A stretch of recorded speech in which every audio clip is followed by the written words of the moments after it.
بنگلہ دیش cricket team کے کپتان شکیب الحسن حکمران جماعت عوامی لیگ کی جانب سے اپنی نامزدگی کی تصدیق کے بعد ملک کے باہر میں پارلیمانی انتخابات میں حصہ لیں گے۔ کرک انفو کے مطابق شکیب الحسن 7 جنوری کو ہونے والے انتخابات میں اپنے آبائی ضلع ماگورا کے حلقہ سے انتخاب لڑیں گے۔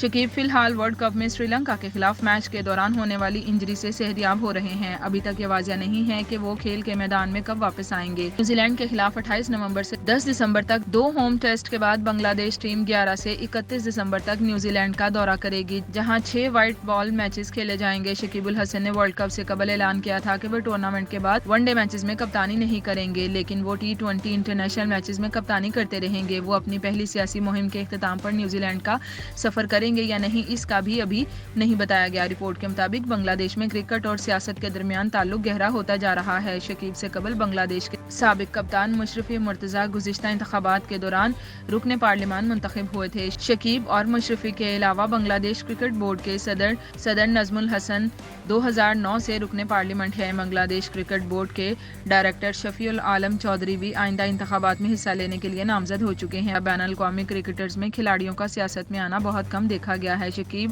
اور مشرفی سے پہلے سری لنکا کے سنت جے سوریا بھی 2010 کے عام انتخابات میں حصہ لے چکے ہیں۔